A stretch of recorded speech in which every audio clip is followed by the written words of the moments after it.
El pozo y el péndulo. Un relato escrito por Edgar Allan Poe y narrado por Joan Mora.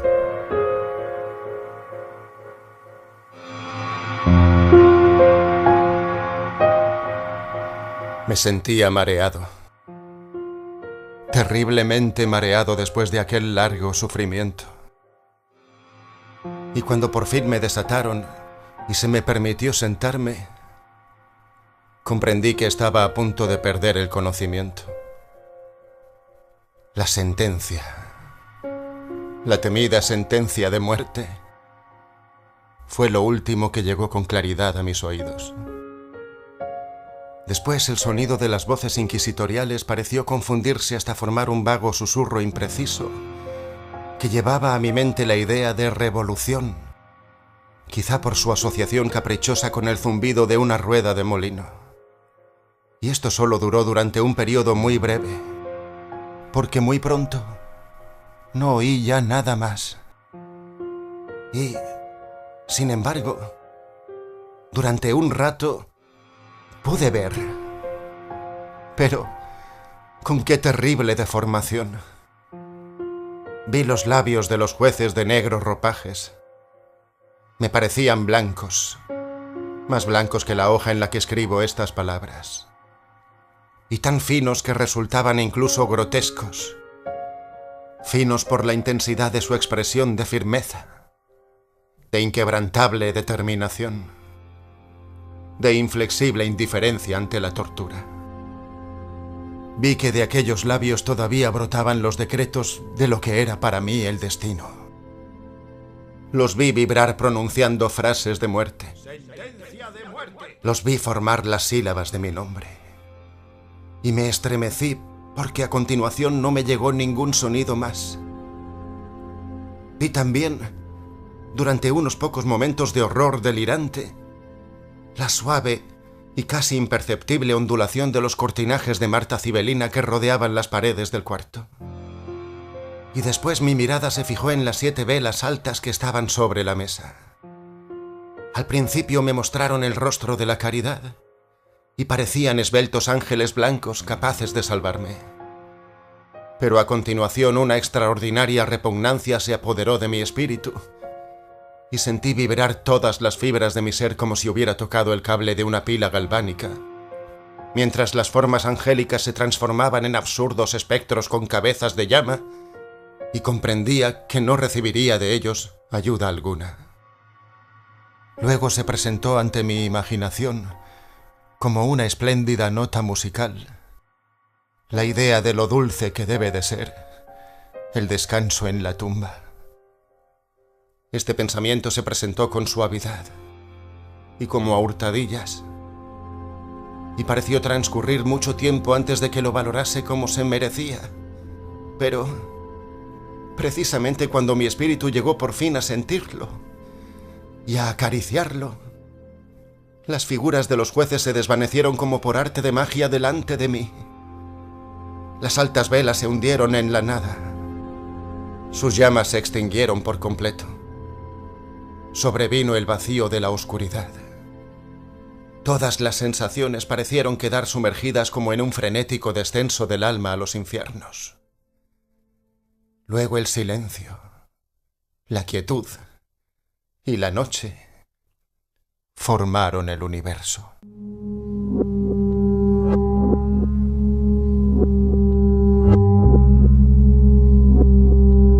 Me había desmayado. Pero no diría, sin embargo, que perdiera por completo la conciencia. Lo que quedó de ella no me atrevería ni a definirlo ni a describirlo siquiera. Pero lo cierto es que no toda estaba perdida. En el sueño más profundo, no. En el delirio, no. En un desmayo, no. En la muerte, no. Ni siquiera en la tumba está todo perdido. De lo contrario, no hay inmortalidad para el hombre. Al despertar del más profundo sopor rompemos la delicada telaraña de algún sueño. Pero un segundo después, tan frágil debe de haber sido esa telaraña, no recordamos ya lo que hemos soñado. Al volver a la vida después del desmayo hay 2 etapas. Primero, la sensación de lo mental o espiritual. En segundo lugar, de la existencia física. Parece probable que si, al alcanzar el segundo estadio, pudiéramos hacer volver las impresiones del primero, las descubriríamos llenas de elocuentes recuerdos del abismo del más allá. ¿Y ese abismo? ¿Qué es? ¿Cómo, al menos, distinguiremos sus sombras de las de la tumba? Pero si bien las impresiones de lo que he denominado el primer estadio no vuelven cuando lo deseamos, ¿no es cierto que después de un largo intervalo regresan de forma espontánea? Mientras nosotros nos preguntamos maravillados, ¿de dónde han salido? Quien nunca se haya desmayado no encontrará extraños palacios ni rostros desatinadamente familiares en carbones al rojo. No descubrirá flotando en el aire las tristes visiones que la mayoría quizá no vea. No reflexionará sobre el perfume de alguna nueva flor. Y no se quedará perplejo por el significado de alguna cadencia musical que nunca había atraído antes su atención. Entre frecuentes y cuidadosos esfuerzos para recordar, entre afanosos forcejeos para recuperar alguna huella del estado de aparente aniquilación en el que había caído mi alma, ha habido momentos en que he soñado con el éxito. Ha habido periodos breves, muy breves, en los que he evocado recuerdos que la razón lúcida de una época posterior me asegura que solo pueden haber tenido relación con ese estado de aparente inconsciencia. Estas sombras de la memoria hablan, confusamente, de altas figuras que me alzaron y me llevaron en silencio, bajando, bajando, bajando aún más, hasta que un espantoso vértigo se apoderó de mí ante la simple idea de lo interminable de aquel descenso. También me hablan de un impreciso horror en mi corazón debido a la anormal quietud de esa misma víscera. Luego aparece una sensación de repentina inmovilidad en todas las cosas. Como si los que me transportaban, horrible comitiva, hubieran superado, en su descenso, los límites de lo ilimitado e hicieran una pausa debido al tedio de su tarea. Después de esto evoco una superficie llana y húmeda. Y a continuación, todo es locura. La locura de una memoria que se afana entre cosas prohibidas. De manera muy repentina volvieron a mi alma el movimiento y el sonido.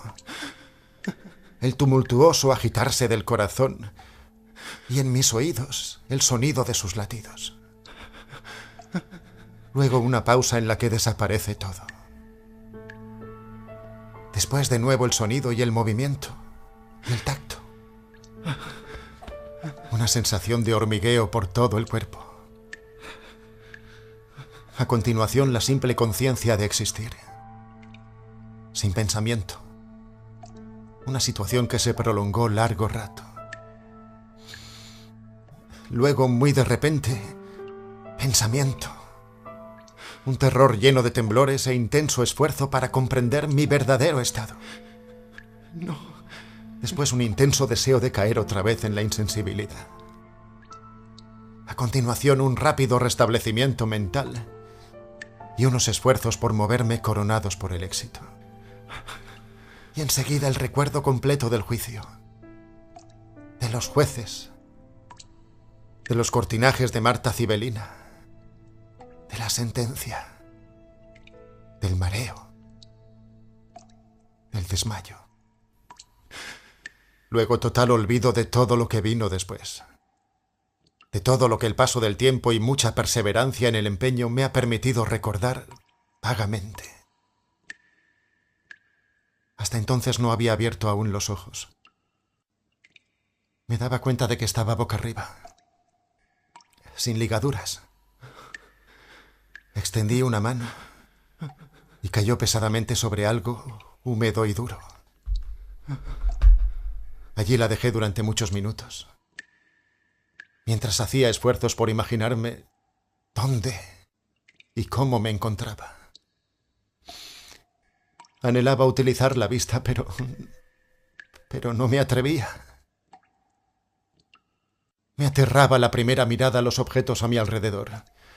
No es que temiera ver cosas horribles, sino la angustia que se apoderaría de mí si no hubiese nada que ver. Por fin, cuando estaba a punto de dominarme la desesperación, abrí los ojos muy deprisa. Y entonces mis peores temores se vieron confirmados. No. La oscuridad de la noche eterna me envolvía por todas partes. No. Tuve que hacer esfuerzos para respirar. La intensidad de la oscuridad parecía oprimirme y asfixiarme. La atmósfera era intolerablemente sofocante. Seguí tumbado sin perder la calma y me esforcé por usar la razón. Traje a mi mente el proceso inquisitorial y traté de deducir mi situación a partir de ese punto. Se había dictado sentencia y me parecía que desde entonces había transcurrido un largo intervalo de tiempo. Ni por un momento, sin embargo, me imaginé realmente muerto. Semejante suposición, a pesar de lo que leamos en las novelas, es totalmente incompatible con la existencia real. Pero, ¿dónde y en qué estado me encontraba? Yo sabía que al condenado a muerte se le ejecuta de ordinario en los autos de fe, y uno de ellos se había llevado a cabo la noche misma del día de mi juicio. ¿Me habían devuelto a la mazmorra para esperar al próximo, que tardaría muchos meses en producirse? Me di cuenta enseguida de que no podía ser ese el caso. Era evidente que había escasez de víctimas. Y además mi mazmorra, como los calabozos de todos los condenados de Toledo, tenía suelo de piedra y la luz no quedaba excluida por completo. Una horrible idea hizo que, de repente, el corazón se me desbocara dentro del pecho y una vez más perdí el sentido por un breve espacio de tiempo. Al volver en mí me puse inmediatamente de pie, temblando inconteniblemente de pies a cabeza. Extendí los brazos con vehemencia hacia arriba y alrededor de mí en todas direcciones. No toqué nada. Temía, sin embargo, dar un paso. No fuese a tropezarme con las paredes de una tumba. Empecé a sudar por todos los poros del cuerpo y en la frente se me formaron gruesas gotas frías. La angustia de la incertidumbre se hizo al fin intolerable y avancé con mucha precaución, los brazos extendidos y los ojos casi saliéndoseme de las órbitas, con la esperanza de captar algún tenue rayo de luz. Di muchos pasos hacia adelante, pero todo siguió siendo oscuridad y vacío. Respiré con más sosiego. Parecía evidente, por lo menos, que mi destino no iba a ser el más horrendo de todos. Pero enseguida, tan pronto como seguí avanzando cautelosamente, acudieron en tromba a mi memoria un millar de vagos rumores sobre los horrores de Toledo. De los calabozos se habían contado cosas extrañas. Yo siempre las tuve por mentiras, pero eran cosas extrañas de todas formas y demasiado atroces para repetirlas, excepto en voz muy baja. ¿Se me iba a dejar morir de hambre en aquel oscuro mundo subterráneo? ¿O quizá me esperaba algo todavía más terrible? Yo conocía demasiado bien la personalidad de mis jueces para dudar de que el resultado habría de ser la muerte. Y una muerte más amarga de lo ordinario. La forma y el momento eran lo único que me preocupaba. Mis manos extendidas encontraron por fin un obstáculo sólido. Se trataba de una pared de mampostería de piedra, al parecer lisa, viscosa y fría. Fui siguiéndola y avancé paso a paso con toda la cautelosa desconfianza que ciertas narraciones antiguas habían logrado inspirarme. Este procedimiento, sin embargo, no me proporcionó los medios para determinar las dimensiones del calabozo, ya que podía completar el recorrido y volver al punto de partida sin tener conciencia de haberlo hecho así. Tan absolutamente uniforme parecía el muro. Busqué, por tanto, el cuchillo que había estado en mi bolsillo cuando me condujeron a la cámara inquisitorial, pero había desaparecido. Me habían despojado de mis vestidos y ahora llevaba una túnica de vasta estameña. Mi intención había sido introducir la hoja en alguna pequeña grieta de la pared para reconocer así el punto de partida. El problema, sin embargo, era de fácil solución, aunque, por el trastorno de mis facultades, me pareciera insuperable en un primer momento. Rasgué parte del dobladillo de la túnica y coloqué la tira lo más extendida posible y en ángulo recto con la pared. Al recorrer a tientas la prisión no podría por menos de encontrar el jirón al completar su perímetro. Al menos eso fue lo que pensé. Pero no había contado con las dimensiones del calabozo ni con mi propia debilidad. El suelo estaba húmedo y resbaladizo. Avancé tambaleándome durante algún tiempo hasta que tropecé y caí. Era tan grande mi cansancio que opté por seguir tumbado. Y muy pronto me sorprendió el sueño en aquella posición. Al despertarme y extender un brazo, encontré a mi lado una hogaza de pan y una jarra con agua. Estaba demasiado exhausto para reflexionar sobre aquel incidente y me limité a comer y a beber con avidez. Poco después reanudé mi recorrido en torno al calabozo y con mucho trabajo llegué, por fin, a la tira de estameña. Hasta el momento de mi caída había contado 52 pasos. Y después de reanudar la marcha, 48 más, lo que hacía un total de 100. Y calculando 2 pasos por metro, llegué a la conclusión de que el calabozo tenía 50 metros de perímetro. Había encontrado, sin embargo, muchos entrantes y salientes en las paredes, y eso hacía imposible adivinar la forma de la cripta, porque me resultaba imposible no suponer que de una cripta se tratase. Era bien escasa la utilidad de aquellas exploraciones, y nulas mis esperanzas. Pero una vaga curiosidad me impulsó a proseguirlas. Abandonando la pared, me decidí a cruzar el recinto. Al principio, avancé con extraordinaria cautela porque el suelo, aunque de materiales sólidos en apariencia, resultaba muy traicionero a causa del légamo. Finalmente, sin embargo, hice de tripas corazón y pisé con fuerza, proponiéndome cruzar en la línea más recta que pudiera. Había avanzado 10 o 12 pasos de esta guisa, cuando el resto del dobladillo rasgado de la túnica se me enredó entre las piernas. Lo pisé y caí de bruces. Debido a la confusión que me produjo la caída, no advertí de inmediato un detalle bastante alarmante, pero que, algunos instantes después, y mientras aún seguía postrado, atrajo mi atención. Sucedía que mi barbilla descansaba sobre el suelo de la prisión, pero los labios y la parte superior de la cabeza, aunque en apariencia situados por debajo de la barbilla, no tocaban nada. Por otra parte, me parecía tener la frente bañada en un vapor pegajoso, al mismo tiempo que me llegaba un peculiar olor de hongos en putrefacción. Extendí el brazo y me estremecí al comprobar que había caído al borde mismo de un pozo circular, cuyo diámetro, por supuesto, no tenía por el momento medio de averiguar. Tanteando inmediatamente por debajo del borde, logré desprender un pequeño fragmento de la mampostería y lo dejé caer al abismo. Durante muchos segundos escuché sus ecos al golpearse contra los lados de la sima en su descenso. Finalmente se produjo un tétrico choque contra el agua, al que siguió un fuerte eco muchas veces repetido. Al mismo tiempo me llegó un ruido semejante al rápido abrir y cerrar de una puerta por encima de mi cabeza, mientras un débil rayo de luz, que desapareció acto seguido, iluminaba de repente la oscuridad. Comprendí con toda claridad la clase de muerte que me habían preparado y me felicité por tan oportuno accidente. Un paso más antes de la caída, y el mundo se hubiera visto privado para siempre de mi presencia. La muerte que acababa de evitar era precisamente del tipo que había considerado legendaria y frívola en los relatos sobre la Inquisición.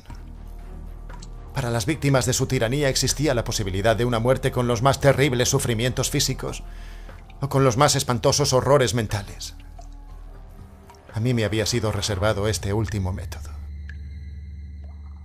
Debido a mis largos sufrimientos tenía los nervios desquiciados, de manera que me bastaba el sonido de mi propia voz para echarme a temblar, por lo que me había convertido ya, desde todos los puntos de vista, en el sujeto adecuado para el tipo de tortura que me aguardaba.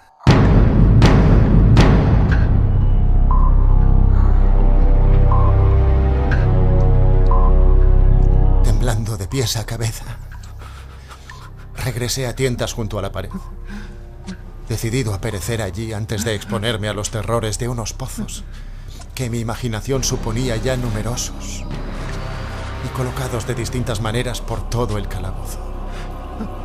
Si mi estado mental hubiera sido otro, tal vez habría tenido valor para terminar de una vez con mis sufrimientos, lanzándome a uno de aquellos abismos. Pero en ese momento yo era la encarnación de la cobardía. Y tampoco podía olvidar lo que había leído acerca de los pozos, que la inmediata extinción de la vida no formaba parte del más siniestro de sus planes.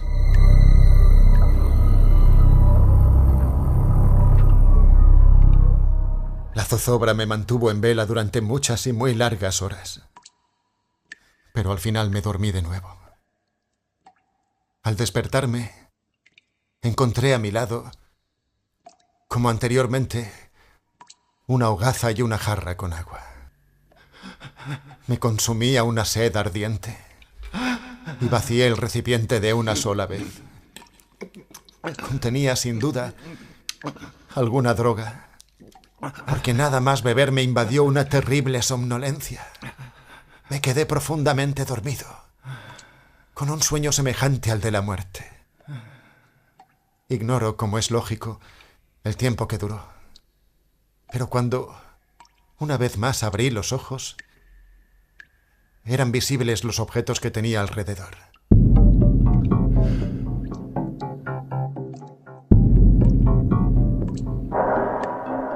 Gracias a una extraña luminosidad sulfurosa, cuyo origen no pude determinar en un primer momento, me era posible ver la extensión y el aspecto del calabozo. Me había equivocado por completo sobre su tamaño. El perímetro de sus muros no extendía los 25 metros. Durante algunos minutos este hecho me sumió en un mar de vanas preocupaciones perfectamente ridículas. Porque, ¿cuál podría ser la importancia de las dimensiones de mi mazmorra, dada la terrible situación en que me hallaba? Pero mi mente se interesaba de la manera más estrafalaria por semejantes menudencias, y me dediqué con ahínco a descubrir la causa del error que cometiera al realizar mi medición. Al final caí en la cuenta. En mi primera tentativa de exploración, había contado 52 pasos hasta el momento de la caída. Debía encontrarme para entonces a un paso o dos del fragmento de esta meña. En realidad casi había terminado ya de dar la vuelta al calabozo. Luego me dormí, y al despertarme debí de volver sobre mis pasos, con lo que concluí que el trayecto era casi el doble de la realidad. La confusión de mi mente me impidió advertir que había empezado a dar la vuelta con el muro a la izquierda y que había terminado teniéndolo a la derecha. También me había equivocado en cuanto a la forma del recinto. Al seguir a tientas mi camino había hallado muchos entrantes y salientes, sacando de ello la idea de una gran irregularidad. Tan grande es el efecto de la oscuridad total cuando alguien sale de un letargo o se despierta del sueño. Los entrantes y salientes correspondían simplemente a unas cuantas depresiones o nichos de poca importancia, colocados a intervalos desiguales. El calabozo era cuadrado, en líneas generales. Lo que yo había confundido con mampostería ahora daba la impresión de ser hierro o algún otro metal, en grandes planchas, y sus suturas o uniones eran las que causaban la depresión. Toda la superficie de este recinto metálico estaba toscamente pintarrajeada con las horribles y repulsivas figuras creadas por la superstición de los monjes. Siluetas de espíritus malignos en actitud amenazadora, con formas de esqueletos y otras imágenes aún más espantosas, cubrían y desfiguraban las paredes. Noté que los contornos de estas monstruosidades eran suficientemente claros, pero que los colores parecían apagados y borrosos como por efecto de un ambiente muy húmedo. Y también me fijé ahora en el suelo, que era de piedra. En el centro bostezaba el pozo circular de cuyas fauces había escapado, y que era el único en el calabozo. Todo esto lo vi confusamente y esforzándome mucho porque mi situación había cambiado en gran manera durante el sueño. Ahora estaba tumbado de espaldas, con todo el cuerpo extendido sobre una superficie de angarillas de poca altura, a las que me hallaba firmemente atado con una larga tira de tela que recordaba a un cíngulo y que daba muchas vueltas en torno a mi cuerpo y extremidades, dejando en libertad solo la cabeza y lo justo del brazo izquierdo para que pudiera, esforzándome mucho, alcanzar la comida colocada en el suelo, a mi lado, en un plato de loza. Vi con horror que habían retirado la jarra de agua. No. Digo que lo vi con horror porque me consumía una sed intolerable. Sed que, al parecer, deseaban esyimular mis atormentadores, ya que el alimento que había en el plato era carne condimentada con muchas especias. Al mirar hacia arriba pude examinar el techo de mi prisión. Se encontraba a unos 10 o 12 metros y estaba construido de la misma manera que las paredes laterales. En una de las planchas, una figura muy peculiar atrajo mi atención. Se trataba de una representación del tiempo, tal como se le muestra de ordinario, con la excepción de que, en lugar de una guadaña, sostenía lo que, a primera vista, me pareció la imagen pintada de uno de esos enormes péndulos que vemos en los relojes antiguos. ¿Qué es eso?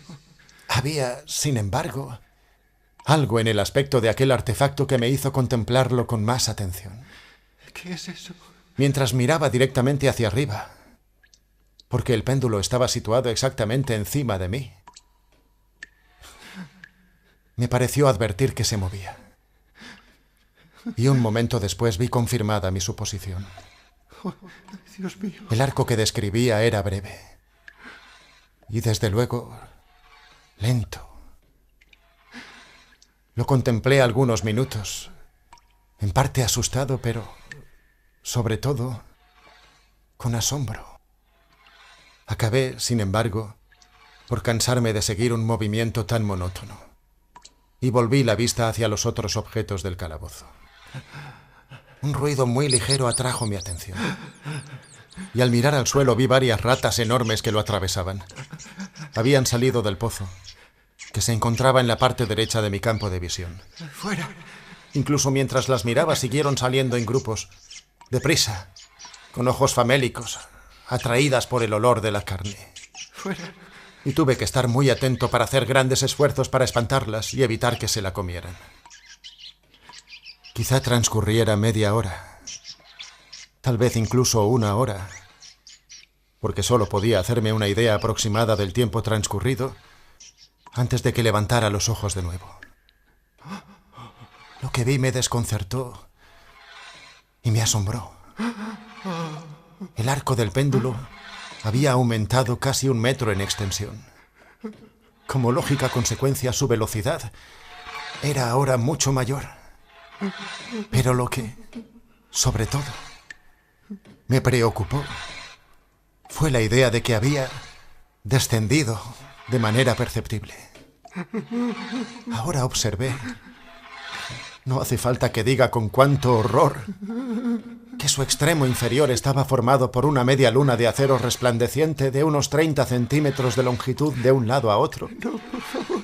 Y tanto las puntas como el borde inferior estaban tan afilados como si de una navaja de afeitar se tratase. No.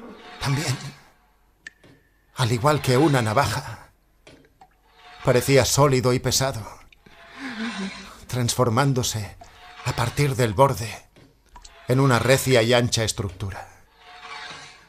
El péndulo estaba fijo a una gruesa vara de bronce y todo ello silbaba al balancearse en el aire. No me cabía ya duda de cuál era la muerte que me había preparado la cruel inventiva de los monjes. Los servidores de la Inquisición estaban enterados de mi descubrimiento del pozo. El pozo cuyos horrores eran el castigo adecuado para un disidente tan empecinado como yo. ¿Por qué? El pozo, ¿Por qué? típico del infierno y considerado, según rumores, como el más refinado de todos sus castigos. ¿Por qué? Yo había evitado caer en el pozo gracias al más simple de los accidentes y sabía que la sorpresa o el dejarse atrapar por el tormento formaba parte importante del carácter extravagante de las muertes en los calabozos. Al no caer al pozo por mi propio pie, no entraba en su plan demoníaco arrojarme al abismo. Dios mío. Y por consiguiente, al no existir alternativa, me esperaba otra manera distinta y más dulce de poner fin a mi existencia. Dios mío. Más dulce. No. Casi sonreí a pesar de mi angustia al pensar en que diera tal aplicación a ese adjetivo. ¿De qué sirve hablar de las largas? De las larguísimas horas de indescriptible horror en las que conté las rápidas oscilaciones del acero.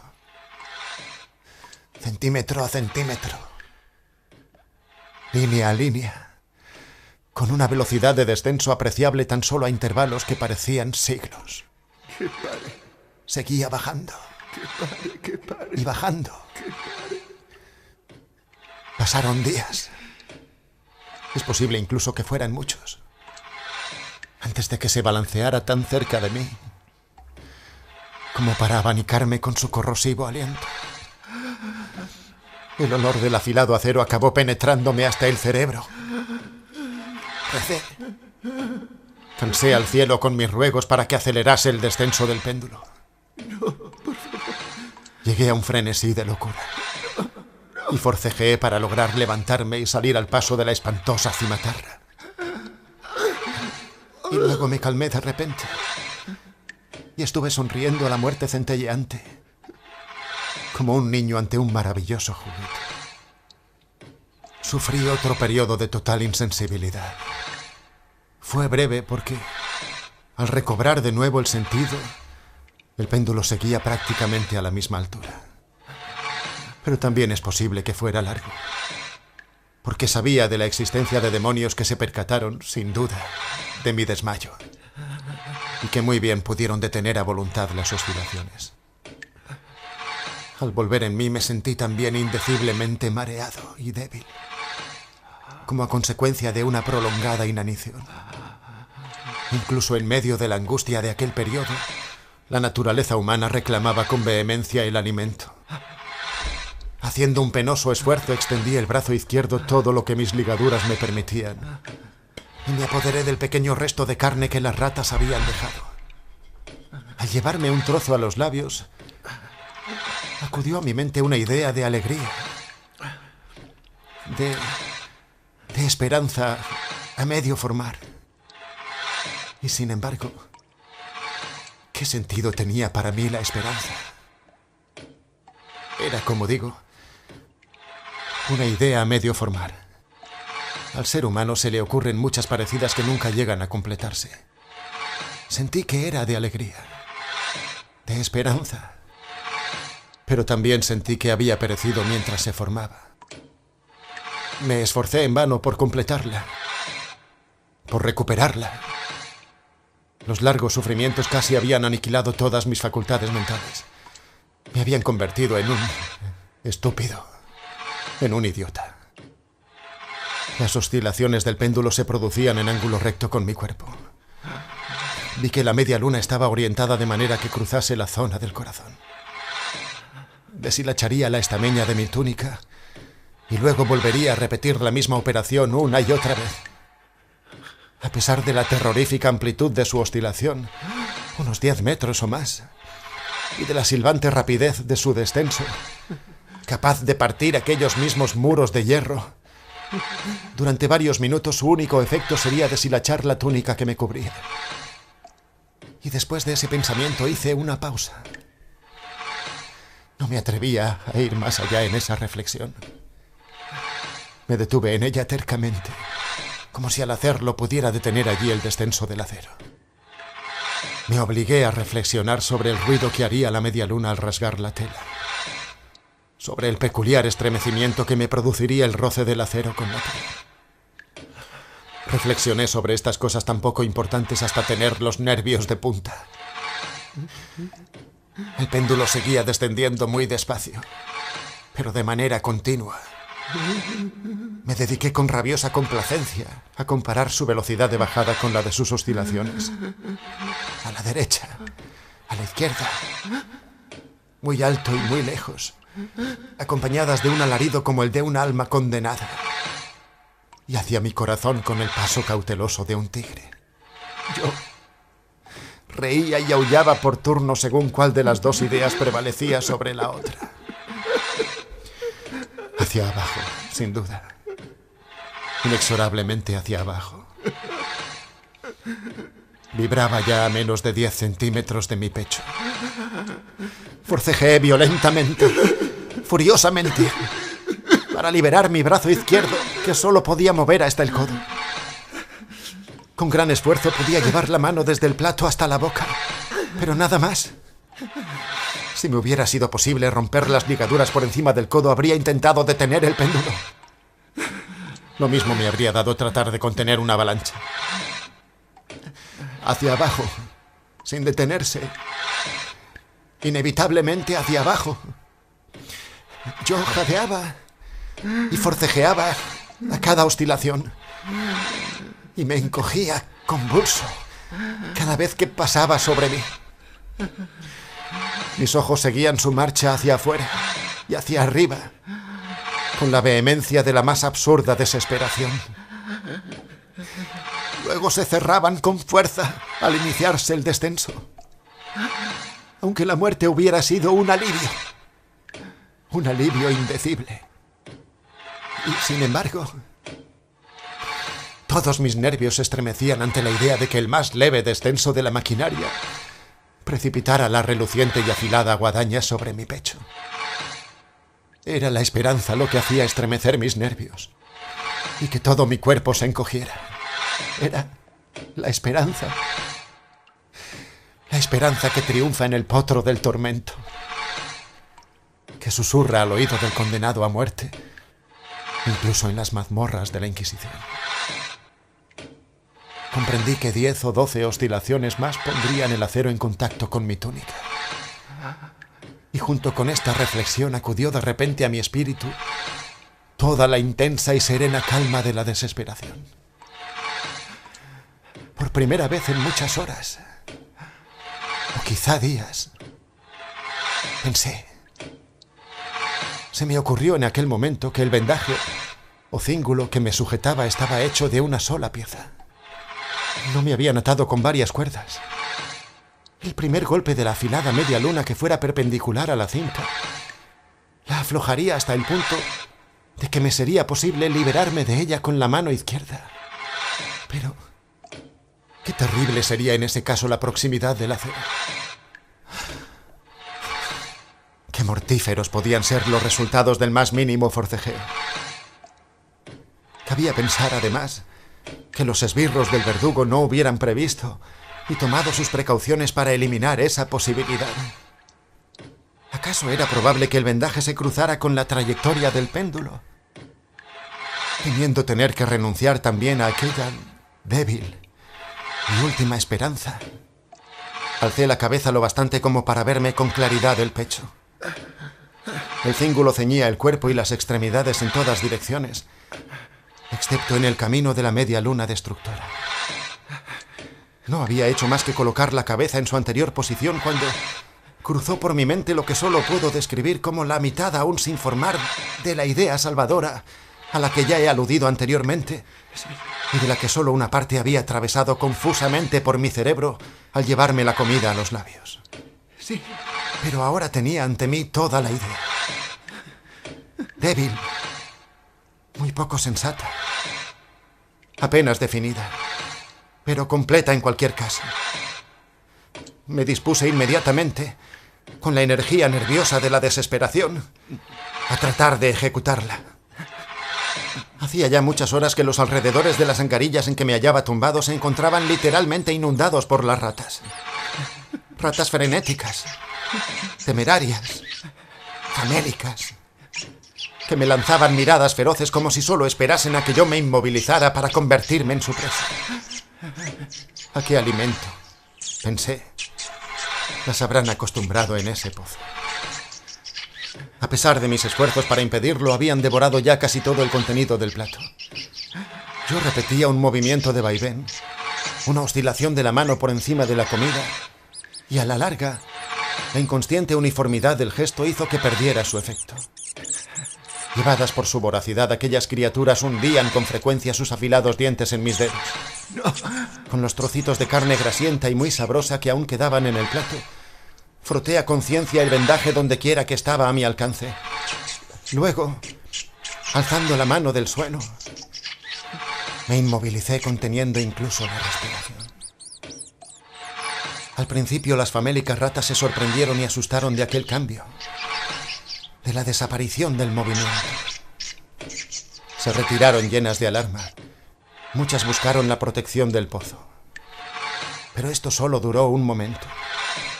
No en vano había contado yo con su voracidad. Al advertir que seguía sin moverme, una o dos de las más audaces saltaron sobre las angarillas y olieron el cíngulo. Aquello pareció la señal para una avalancha generalizada. Fueron saliendo velozmente del pozo en renovados batallones. Treparon por las angarillas y saltaron sobre mí a cientos. El medido movimiento del péndulo no les molestaba en absoluto. Evitando sus golpes, se concentraron en el vendaje. Se empujaban unas a otras y hormigueaban sobre mí, llegando a formar verdaderos montones. Se retorcían sobre mi garganta. Sus fríos hocicos buscaban mis labios. Su peso acumulado llegó casi a asfixiarme. Una repugnancia que las palabras no pueden reflejar me llenaba el pecho y me helaba el corazón con una espesa viscosidad. Pero al cabo de un minuto sentí ya que la lucha terminaría enseguida. Advertía con claridad que se aflojaban mis ataduras. Me daba cuenta de que en más de un sitio las ratas ya habían cortado el cíngulo. Con un tesón que tuvo algo de sobrehumano, seguí inmóvil. No había errado en mis cálculos ni había sido vana mi paciencia. Sentí, por fin, que estaba libre. El cíngulo colgaba a trozos de mi cuerpo. Pero el péndulo, en su oscilación, rozaba ya mi pecho. Había cortado la estameña de la túnica y atravesado incluso la camisa que había debajo. Aún repitió 2 veces más su balanceo y una aguda sensación de dolor recorrió todos mis nervios. Pero había llegado el momento de escapar. Al mover una mano, mis salvadoras se retiraron precipitadamente con gran alboroto. Con un movimiento uniforme, cauteloso, lateral, encogido y lento, escapé al abrazo del vendaje y me situé más allá del alcance de la cimitarra. De momento, al menos, estaba libre. Libre. Libre en las manos de la Inquisición. Apenas había cambiado los horrores del lecho de madera por el suelo de piedra del calabozo, cuando cesó el movimiento de la máquina infernal, y vi cómo el péndulo se alzaba y desaparecía a través del techo movido por alguna fuerza invisible. La desesperación se apoderó otra vez de mi alma. Alguien vigilaba todos mis movimientos.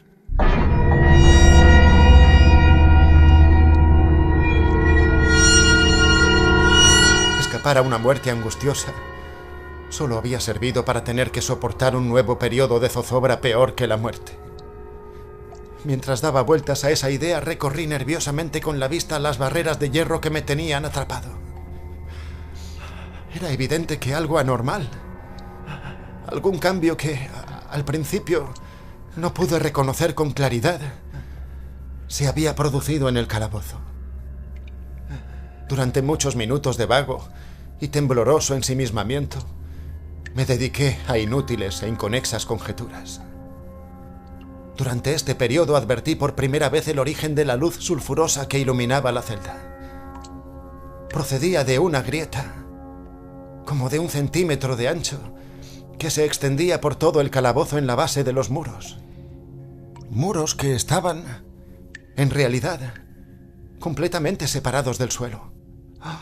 Me esforcé por mirar a través de la ranura, aunque, por supuesto, mis esfuerzos fueron vanos. Al levantarme después de ese esfuerzo, comprendí de repente el misterio del cambio que había sufrido la cámara. Había observado anteriormente que, si bien las siluetas de las figuras que llenaban las paredes eran bastante precisas, los colores, en cambio, parecían borrosos. Pero ahora esos colores habían adquirido y seguían adquiriendo un sorprendente brillo cada vez más intenso, que daba a los espectrales y diabólicos retratos una apariencia capaz de hacer estremecer incluso a personas de nervios más firmes que los míos. Ojos demoníacos, frenética y horriblemente vivos, me lanzaban desde 1000 puntos donde antes ninguno era visible, miradas coléricas, mientras brillaban con el lívido fulgor de un fuego que mi cerebro se negaba a considerar imaginario. Imaginario. Al respirar me llegaba hasta las ventanas de la nariz el soplo ardiente del hierro calentado. El olor sofocante llenaba la prisión. Los ojos que contemplaban mi angustia brillaban a cada momento con un fulgor más intenso. Un tono carmesí cada vez más fuerte se extendía por los sangrientos horrores representados en las paredes. Empecé a jadear porque mi respiración se hacía dificultosa. No cabía duda sobre el propósito de mis verdugos, los más implacables y diabólicos de todos los hombres. Me aparté del metal al rojo hasta llegar al centro de la celda. Al pensar en la ardiente destrucción que me aguardaba, la idea de la frescura del pozo se apoderó de mi alma como un bálsamo.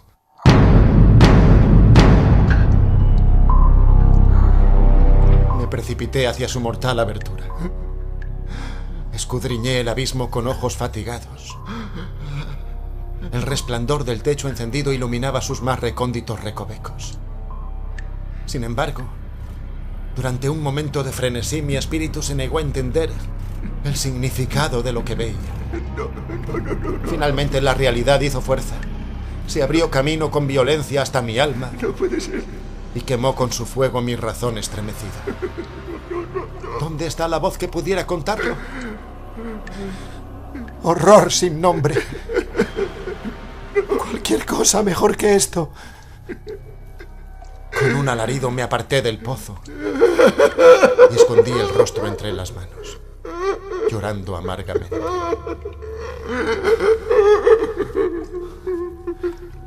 El calor aumentaba rápidamente y una vez más alcé la vista, temblando como atacado de paludismo. Se había producido un segundo cambio en el calabozo, y este segundo cambio afectaba evidentemente a su forma.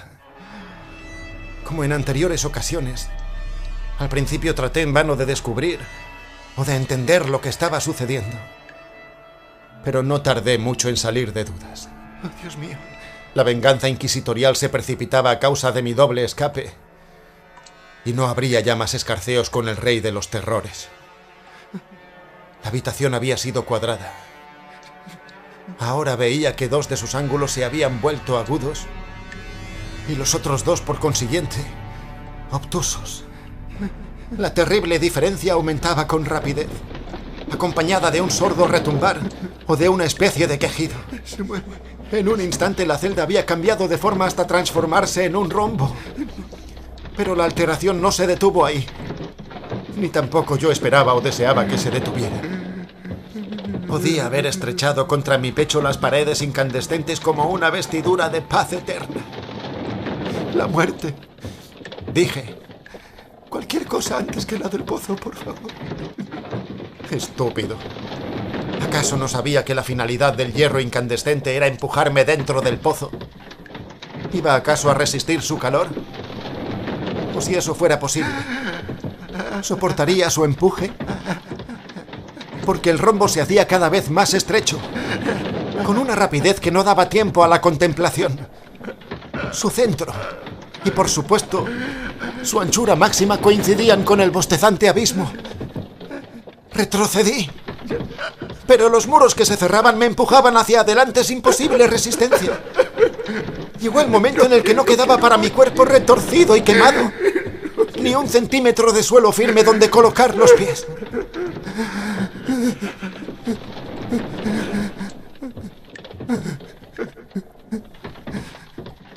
Dejé de luchar. Pero la angustia de mi alma halló expresión en un último alarido, muy prolongado y fuerte, de desesperación. Sentí que estaba a punto de caer al abismo. Aparté la vista. Se oyó un discordante rumor de voces humanas. Muchas trompetas que resonaban con fuerza. Un áspero chirrido como de 1000 truenos. Las paredes al rojo retrocedieron. Un brazo extendido sujetó el mío cuando, desvanecido, me precipitaba ya en el abismo. Era el brazo del general Lasalle. El ejército francés había tomado Toledo. La Inquisición estaba en manos de sus enemigos.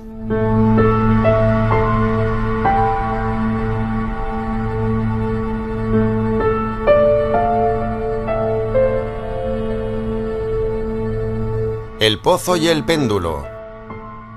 Un relato escrito por Edgar Allan Poe y narrado por Joan Mora.